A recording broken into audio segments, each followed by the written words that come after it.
नमस्कार. Menopause series मधले पुढचा भाग म्हणजे लक्षणे. फक्त हॉट फ्लॅशेस, उष्णता होणे हेच मेनोपॉजचे लक्षण नाहीये मैत्रिणींनो. मेनोपॉजमध्ये शरीर, मन आणि भावना या तीनही प्रकारचे आपल्याला लक्षणे आढळतात.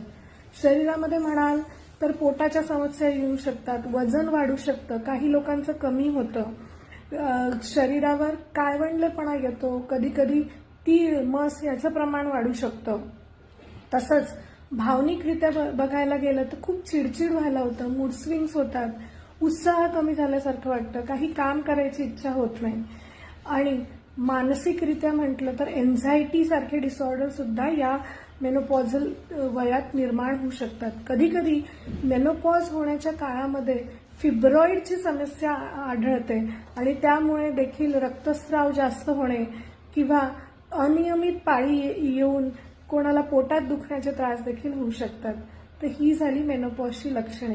पुढच्या भागात आपण जाणून घेऊया होमिओपॅथी आपल्याला काय मदत करू शकते. धन्यवाद.